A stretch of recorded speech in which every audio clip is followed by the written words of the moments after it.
നമസ്കാരം. ആകെയുടെ മൂന്നാമത്തെ എപ്പിസോഡ് ഇന്ന് ആരംഭിക്കുകയാണ്. ഇപ്പൊ ഗ്രൂപ്പ് എയും ഗ്രൂപ്പ് ബിയും വന്നിട്ടുണ്ടല്ലോ.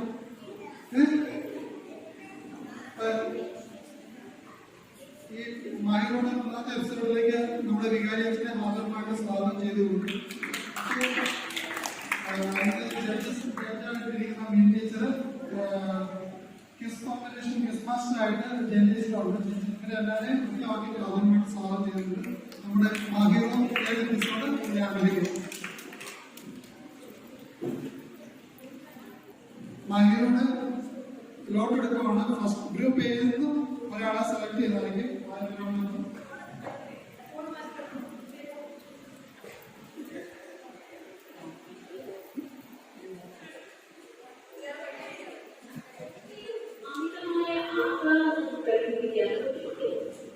വലിയ കൂട്ടുകളോ വഴക്കോ ബഹളമോ ഒന്നിലും ഇദ്ദേഹത്തെ നമുക്ക് കാണാൻ പറ്റില്ല.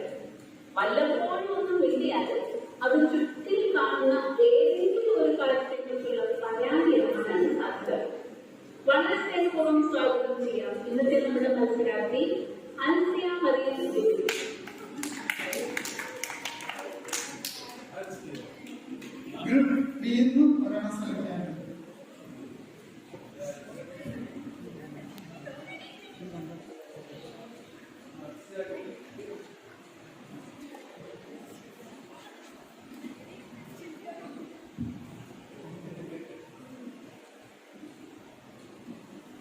രണ്ട് കുഞ്ഞു സഹോദരന്മാരുടെ ചേർന്ന് വലിയ വലിയ പ്രശ്നങ്ങളിലോ കലാപങ്ങളിലോ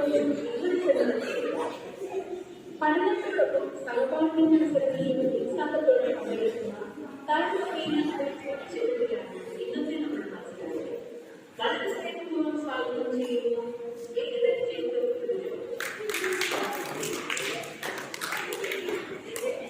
ഇന്നത്തെ നമ്മുടെ മത്സരത്തിൽ ഗ്രൂപ്പ് എന്നും മനസ്സിലായും ഗ്രൂപ്പ് ബിന്ന് ഏതൊക്കെ വിജയിക്കും.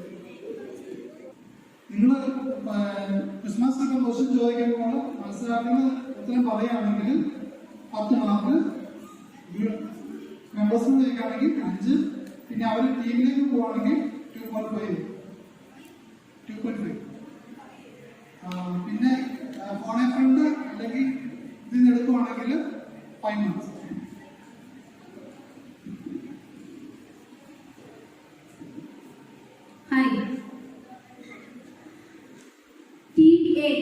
ആദ്യത്തെ ചോദ്യം ടീം എയോട്. നിങ്ങളാണോ ടീം എ? ആദ്യത്തെ ചോദ്യം, യേശുവിനോട് നിനക്ക് 50 വയസ്സായിട്ടില്ല എന്ന് പറഞ്ഞത് ആരാണ്? യഹൂദന്മാർ. ഉത്തരം ശരിയാണ്. 10 പോയിന്റ്. അടുത്തത് ടീം ബിയോടാണ്. മാർത്തയുടെയും മറിയയുടെയും ഗ്രാമം ഏതാണ്? തെറ്റ്. ബഥാനിയ തെറ്റാണ്.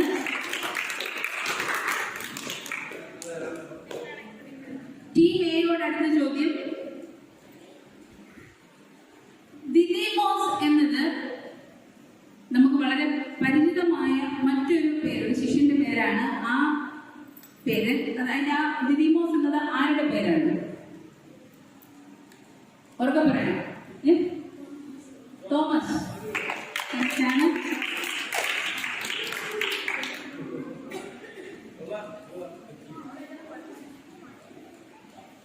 അടുത്തത് ടീം ബിയോടാണ് ചോദ്യം.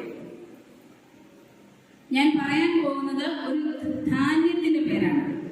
ഈ ധാന്യം ബൈബിളിൽ ഒരു അത്ഭുതവുമായി ബന്ധപ്പെട്ടാണ് പറയുന്നത്. ഏതാണ് ആ അത്ഭുതം എന്നാണ് പറയുന്നത്. ധാന്യത്തിന്റെ പേര് യവം. 5 അപ്പോൾ 2 നെയ്യാക്കിയ ആ അപ്പത്തിന്റെ ധാന്യത്തിന്റെ പേരാണ്. Very good. 10 പോയിന്റ്. അടുത്തത് ടീം എയോടാണ്. സ്വർഗത്തിൽ നിന്നും കൊടുത്തിട്ടല്ലാതെ മനുഷ്യന് ഒന്നും ലഭിക്കാൻ കഴിയുകയില്ല എന്ന് പറഞ്ഞത് ആരാണ്? ഉറക്കെ പറയൂ. യോഹന്നാൻ സ്നാപകൻ. അടുത്ത ചോദ്യം ടീം ബിയോട്. ഇതുവരെ ആരും അവരുടെ ടീംമേറ്റ്സിന്റെയോ അവരുടെ ഗ്രൂപ്പിലുള്ള ആളുകളുടെയോ ഒന്നും സഹായം തേടിയിട്ടില്ല. അവർ തന്നെയാണ് ഉത്തരം പറഞ്ഞത്. താരതമ്യേന 2 കൊച്ചു കുട്ടികളുമാണ്. അടുത്ത ചോദ്യം ടീം ബിയോടാണ്. യേശുവിന്റെ മരണത്തെങ്കിൽ എത്ര മണിക്കൂർ സൂര്യൻ ഇരുണ്ടുപോയി? 3 മണിക്കൂർ. അടുത്ത ചോദ്യം ടീം എയോട്. പീലാത്തോസിനോട് യേശുവിന്റെ ശരീരം ചോദിച്ചു ചെന്നത് ആരാണ്? അരിമത്യാവിലെ യോസേഫ്. ഉത്തരം ശരിയാണ്. അടുത്തത് ടീം ബിയോടാണ്.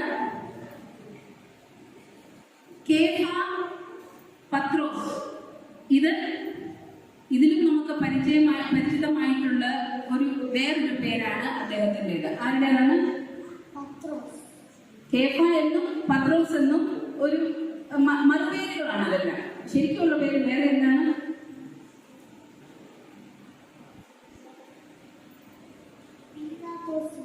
അല്ല, കേഫ, പത്രോസ്. മോനിൽ തിരിച്ച ശീമോൻ പത്രോസ്. ശീമോൻ.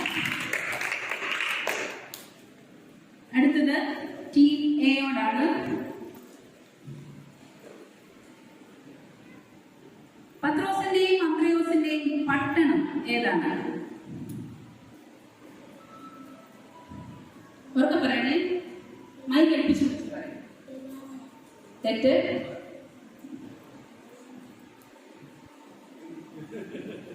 പത്രോസ്, അന്ത്രയോസ്. ഇത് രണ്ടുപേരും ആരായിരുന്നു?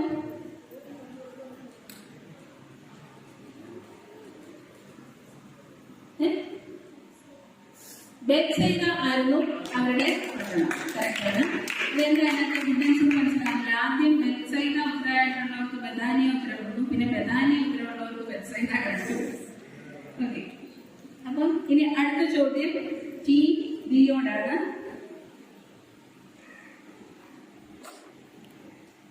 തിന്മ പ്രവർത്തിക്കുന്നവർ ഒരു കാര്യത്തെ പകയ്ക്കുന്നവനാണ് എന്ന് ബൈബിളിൽ പറഞ്ഞിട്ടുണ്ട്.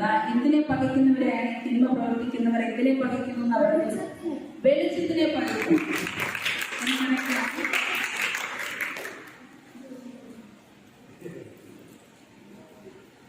അടുത്തത് ടീം എയോടാണ്. ശമരിയിലെ ഏത് പട്ടണത്തിലുള്ള സ്ത്രീയോടാണ് യേശു സുവിശേഷം പറഞ്ഞത്? ഏത് പട്ടണത്തിലുള്ള സ്ത്രീയോടാണ് യേശു സുവിശേഷം പറഞ്ഞത്? സുഖ, അവൾക്ക് പറയണം. നമ്മൾ പറയുന്ന ആൻസേഴ്സ് എല്ലാം കറക്റ്റ് ആണ്. അവൾക്ക് പറയാം കേട്ടോ. അടുത്തത് ടീം ബിയോടാണ്.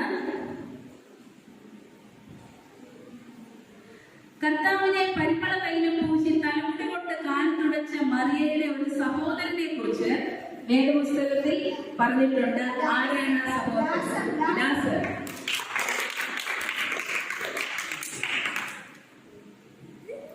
അടുത്തത് ടീം എയോടാണ്.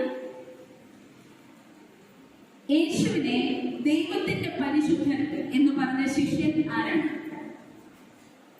യേശുവിനെ നോക്കി ദൈവത്തിന്റെ പരിശുദ്ധൻ എന്ന് പറഞ്ഞ ശിഷ്യൻ ആരാണ്?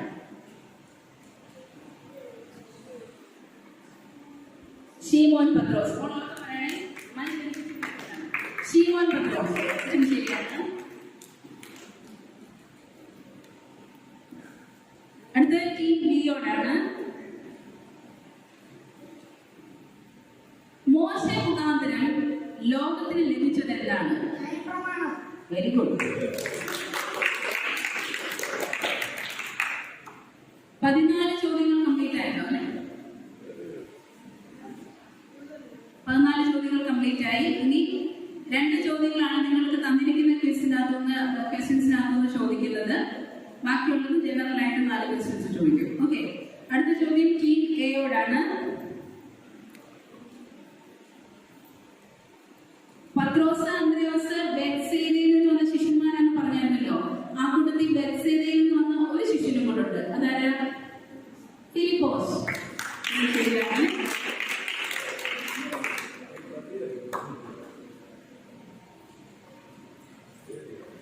അടുത്തത് ടീം ബിയോടാണ്. നീ യഹൂദന്മാരുടെ രാജാവോ? ഇത് ആര് ആരോട് പറഞ്ഞു? ആര് ആരോട് ചോദിച്ചതാണ് നീ യഹൂദന്മാരുടെ രാജാവോ? ആരോട് ചോദിച്ചതാണ്?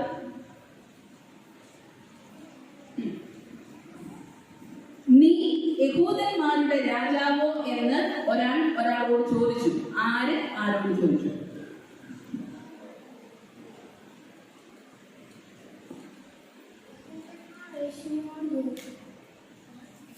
യേശുവിനോടാണോ? യേശുവിനോടാണ് ചോദിച്ചത്. ആരാ ചോദിച്ചേ?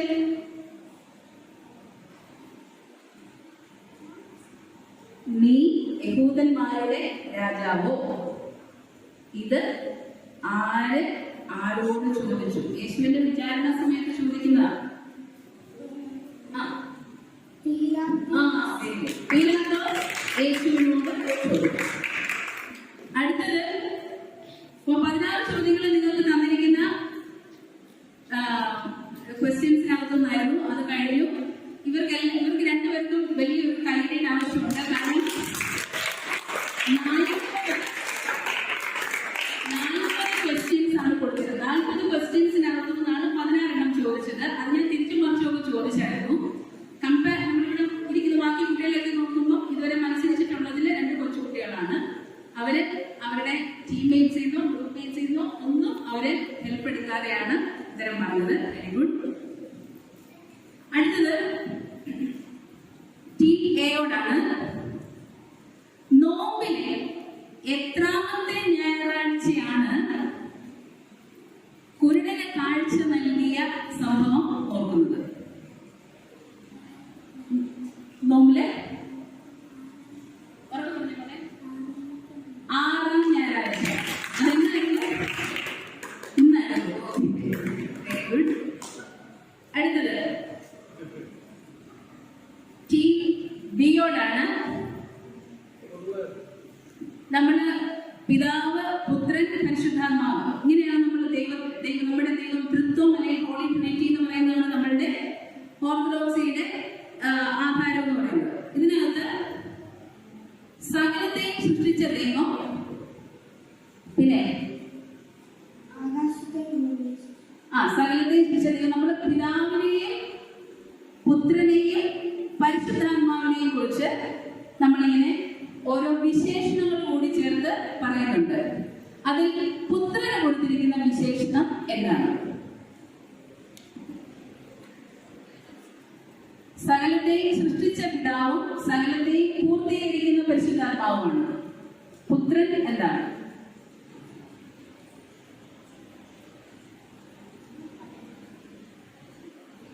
മോനത് ഉത്തരം പറയാനുള്ള ചാൻസ് കുറവാണ്. വിശുദ്ധ തൃത്വം എന്നുള്ളത് 3 പേര് ചേരുന്നതാണ്. ആരൊക്കെയാ ഈ 3 പേര്? 3 പേരാണോ? 3 ആൾക്കാരാണോ? അല്ല, ഒരു ദൈവമാണ് അല്ലേ? അതിന് നമ്മൾ ഈ ദൈവത്തിന് കൊടുത്തിരിക്കുന്ന ഈ വിശേഷണങ്ങൾ, പിതാവും ദൈവം എന്ന് പറയുന്നത് സകലത്തെയും സൃഷ്ടിച്ച ദൈവം, പരിശുദ്ധാത്മാവും ദൈവം എന്ന് പറയുന്നത് സകലവും പൂർത്തിയാക്കുന്നവനായ ദൈവം. അങ്ങനെയാണെങ്കിൽ പുത്രനാം ദൈവത്തിന് കൊടുത്തിരിക്കുന്ന വിശേഷണം എന്ത്? നമ്മുടെ വിശുദ്ധ കുർബാനയിൽ അത് പറയുന്നുണ്ട്.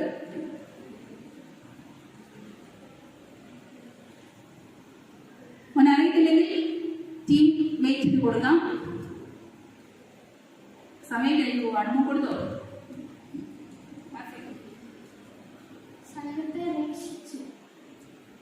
സകലത്തെയും രക്ഷിച്ചു എന്നുള്ളതല്ല, സകലത്തെയും പരിപാലിക്കുന്ന, അല്ലെ? സകലത്തെയും പരിപാലിക്കുന്ന പുത്രനാം ദൈവം, സകലത്തെയും സൃഷ്ടിച്ച ദൈവം, പരിപാലിക്കുന്ന ദൈവം, പൂർത്തിയാക്കുന്ന ദൈവം. അങ്ങനെയാണ് വിശുദ്ധ തൃത്വം എന്ന് പറയുന്നത്. 5 പോയിന്റാണ് കിട്ടുന്നത്. അടുത്തത് ടീം എയോടാണ്. നമ്മുടെ ശുദ്ധന്റെ ആലോപം എന്ന് പറഞ്ഞ പാട്ട് കേട്ടിട്ടുണ്ടോ? ഉണ്ട്. നമ്മുടെ നമസ്കാരക്രമത്തിലുള്ളതാണ് അല്ലെ? ശുദ്ധന്റെ ആലോപം. ഇത് ഗദ്യരൂപത്തിൽ നമ്മൾ പ്രാർത്ഥനയായിട്ട് പറയുമ്പോൾ ആ പ്രാർത്ഥനയ്ക്ക് മൊത്തത്തിലൊരു പേരുണ്ട്. എന്താണ് ആ പ്രാർത്ഥന? നമ്മൾ പറയുന്ന പേര് ശുദ്ധന്റെ ആലോപോ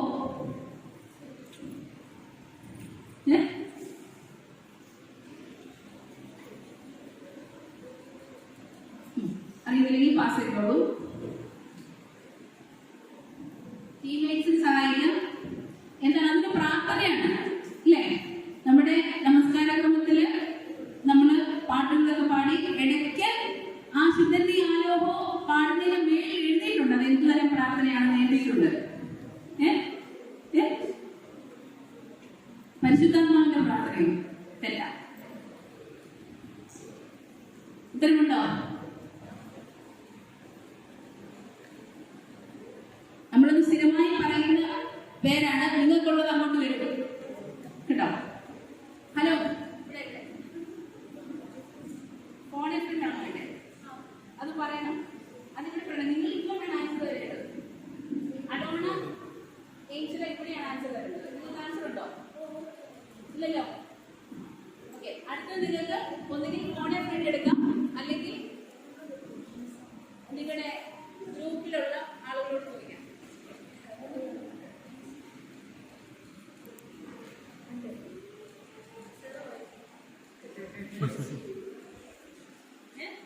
ഫോൺ ഫ്രണ്ട് ശുദ്ധിയാലോകോ എന്നുള്ളത് ഏത് തരം പ്രാർത്ഥനയാണെന്ന് അറിയാൻ അവരുടെ ഫോൺ ഫ്രണ്ട് സഹായിക്കാനായിട്ട് അവരുടെ ഫ്രണ്ട്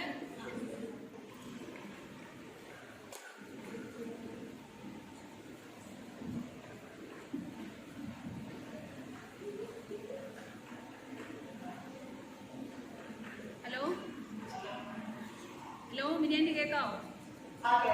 ഞാൻ ഈ പള്ളിയിൽ നിന്നാണ് വിളിക്കുന്നത്. സൺഡേ സ്കൂളിന്റെ ക്വിസ് മത്സരം നടക്കുകയാണ്. ഇതിന്റെ ഗ്രൂപ്പിലുള്ള കുട്ടികൾക്ക് ഒരു സംശയം.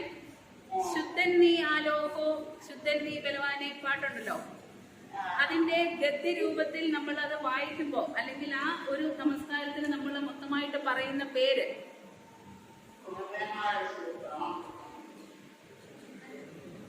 അല്ല,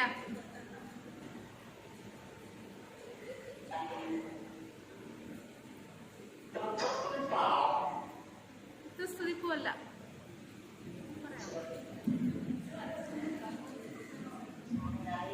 അറിയില്ല. അപ്പൊ ശരി ശരി ശരി. അപ്പൊ നമ്മള് അടുത്ത ടീമിലേക്ക് പാസ് ചെയ്യാണ്. ടീം ബിയിലേക്ക് പാസ് ചെയ്യാണ്. ടീം ബിക്ക് ആൻസർ ഉണ്ടോ? തെറ്റ്.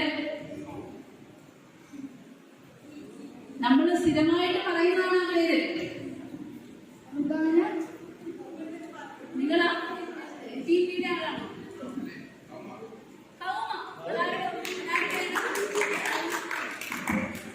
ടീം ബിയുടെ ആളല്ലേ? ആ, ടീം ബിക്ക് ഗ്രൂപ്പിൽ നിന്ന് ആണ് ആൻസർ കിട്ടിയിരിക്കുന്നത്. കൗമ നമസ്കാരമാണിത്. നമ്മളത് പദ്യ രൂപത്തിൽ പറയുന്നു എന്നുള്ളതേ ഉള്ളൂ കേട്ടോ. ആ, അപ്പൊ ടീം ബിക്ക് 2.5. ടീം ബിക്ക് 2.5. അടുത്തത് ടീം ബിയോട് തന്നെയാണ് ചോദ്യം. കാരണം ടീം എയിൽ നിന്ന് പാസ് ചെയ്തു പോയ ക്വസ്റ്റ്യൻ ആണത്. നമ്മൾ 2 കാലങ്ങളായിട്ട് തിരിച്ചാണ് നമസ്കാര ക്രമങ്ങൾ ഇവിടെ നടത്താറുള്ളത് അല്ലേ? അതില് ഏത് കാലമാണിത്? അല്ല, നമ്മള് 2 ഇപ്പൊ നമ്മള് നമസ്കാരത്തിന് പാടുന്ന പാട്ടുകളൊക്കെ വ്യത്യാസമായിരിക്കും അടുത്ത മാസം ആകുമ്പോഴത്തേക്ക്. അപ്പൊ നമ്മളിപ്പോ ഏത് നമസ്കാരം നമ്മളതിന് 2 പേരിലാണ് പറയുന്നത്, 2 ക്രമങ്ങളായിട്ടാണ് പറയുന്നത്. ഇപ്പോ നമ്മള് ഏത് നമസ്കാരം, പ്രഭാത നമസ്കാരം തൊട്ട് നമുക്ക് തുടങ്ങാം. പ്രഭാത നമസ്കാരം നമ്മള് ഏത് കാലത്തിലെ നമ്മൾ 2 കാലമായിട്ട് തിരിച്ചാണ് നമസ്കാര ക്രമങ്ങൾ നടത്തുന്നത്. അതിൽ ഏത് കാലമാണിത്? മോനാണെങ്കിൽ ടീമേജിന് കൊടുത്തോളൂ. ആ 2 കാലങ്ങൾ ഏതൊക്കെയെന്ന് പോലും അറിയാമോ? ഇല്ല, ചേച്ചി കൊടുക്കും. സ്ലീപ നമസ്കാരമാണ് അല്ലെ? സ്ലീപ 5 പോയിന്റ്. Thank you.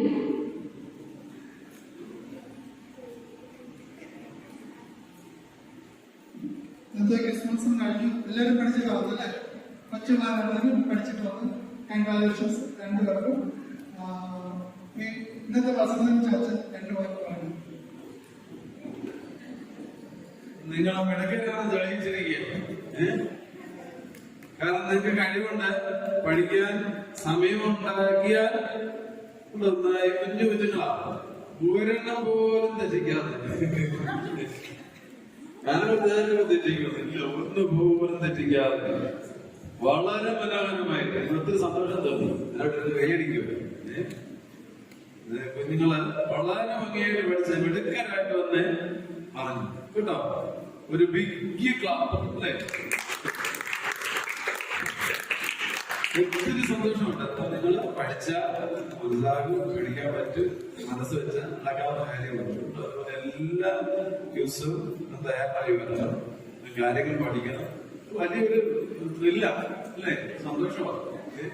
ഇത്രയും കാര്യങ്ങൾ പഠിക്കാൻ പറ്റിയില്ലേ? കേട്ടോ? രണ്ട് പ്രത്യേകിച്ച് പങ്കെടുത്ത അസിയായും ഋജുവയും പ്രത്യേകം അവിടെ നിൽക്കണം കേട്ടോ. ഏതാണ് ഋജുവാണ്? ഇതിപ്പോ ഏത് പ്രത്യേകം കേട്ടോ. എല്ലാവരും ആശംസകളും.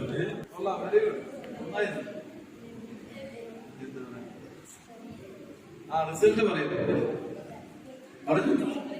ഇവിടെ പോവാ. ഗ്രൂപ്പ് എക്ക് 90 പോയിന്റ്. അടുത്തത് ഗ്രൂപ്പ് ബി ആണ്. ഗ്രൂപ്പ് ബിക്ക് 92.4 പോയിന്റ്.